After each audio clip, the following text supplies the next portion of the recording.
Good afternoon. How are you? Well, it's raining out very lightly. And I've been out because I'm getting a little stir crazy, and I was not as efficient at my work, so I'm out. And if there's rain, I will do the best I can with our walk and talk. The temperature is 65. The humidity, shouldn't surprise you, is 98%. And the wind is 19 miles an hour, according to Thomas Jefferson, but that's not evident anywhere I am. The rule of thumb I have, and you may recall that I often go to Seneca and have followed Seneca for years, a Stoic. And his writing is terrific. His own life, of course, had its own difficulties. In fact, Nero forced him to commit suicide. Lawyers in those days, they came up for rougher discipline than they do these days. And Seneca wrote at one point that I am ashamed to meet a man who is ready to be beaten. And all around us, when we look around us, that's what we see. We see leaders who are ready to be beaten, who've given up, who don't have the fight, and they're influencing all of us as well, causing us sleepless nights, anxiety, and so forth. But we do have our heroes. They're on the bench. They're standing in courtrooms. They're at hearings. They're in the streets. And other nation states and attorneys general are pushing back. And increasingly, I feel that we're turning the ship back in the correct direction, back to preserving and protecting our Constitution as a republic, and our vote, and our right to equality, and so forth. Now, the First Amendment, and first in the Constitution, because it was understood by the founders to be the way that we could perfect over time the government conceived, but not yet perfect. And maybe it never will be perfect, but we were headed in the right direction, and now we're compromised.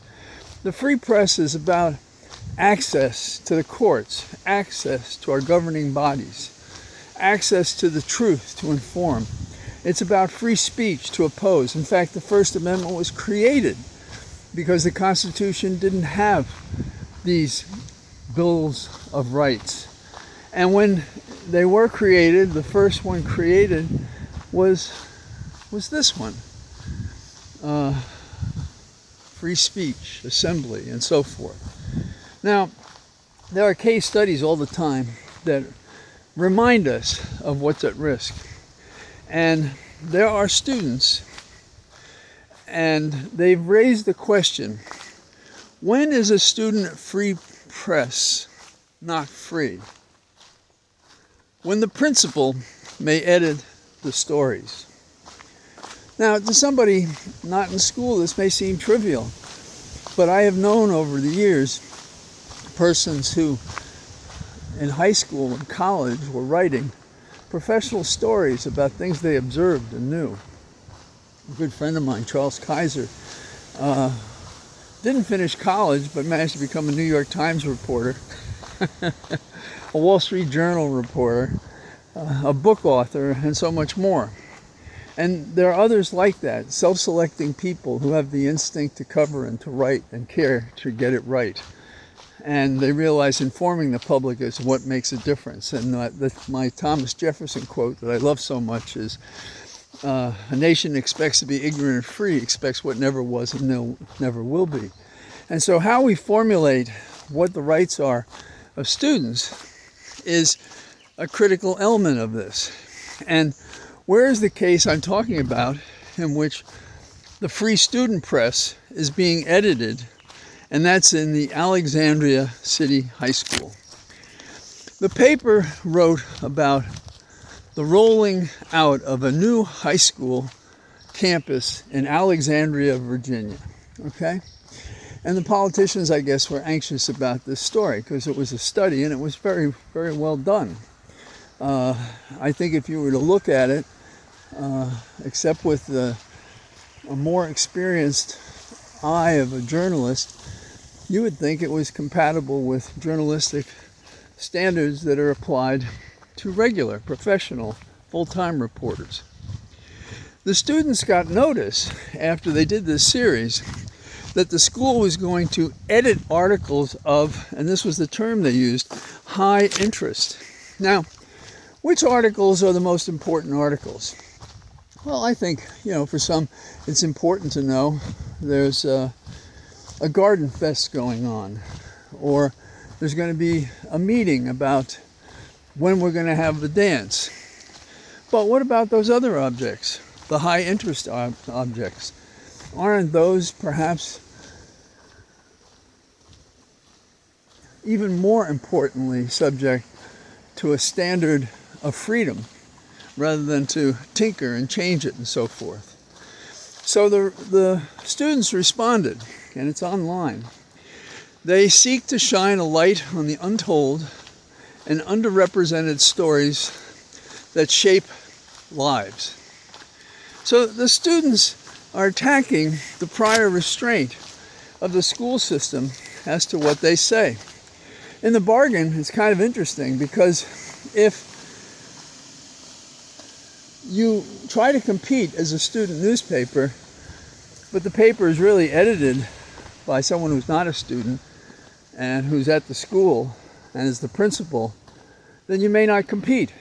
In fact, this is not a hypothetical, this is true. But the principal problem here is that the school board is going to codify censorship policy in detail at one of the upcoming meetings. And here, listen to some of these provisions.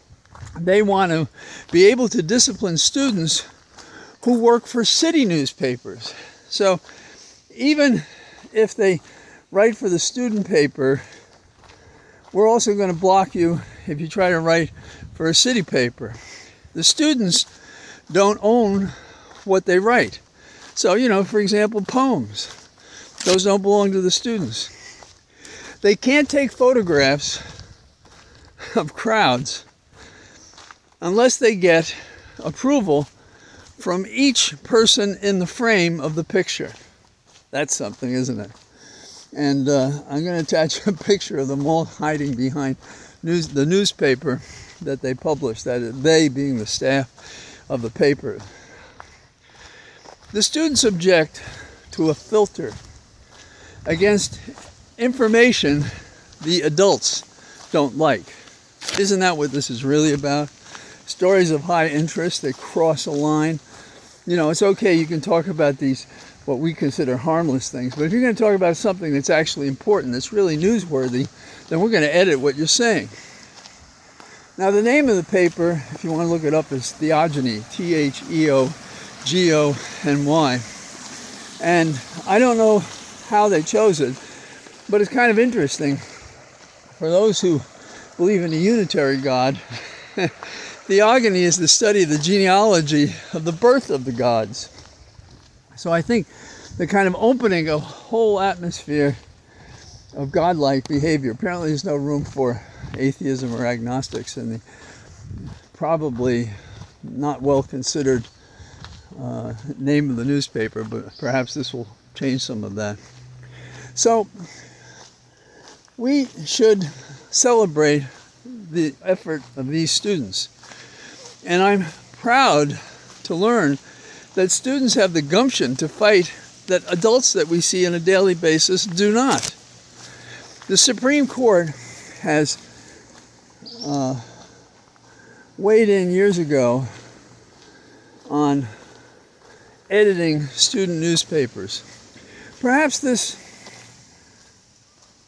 controversy will find its way to the court in all of its fragments and write the law reestablishing how important the First Amendment is, whether you're a student or an adult, and particularly in these difficult times when a free press and a right to express your opinion and to inform the public is critically important. Someday, these young journalists will be asking a question like this. If you increase tariffs with worldwide adverse consequences, then reduce them, but not restored to their original lower value. And people suffer for that failure. At the least, do you think we should deny egotist Trump a birthday party costing millions of dollars for his service to America, when it is, in truth and fact, a disservice? So that's what I got from the Cathedral of Trees, wet with rain, and you just know the grace we got to get to this point without it raining. 5 minutes from now, I'm going to be drenched. All the best. Bye-bye.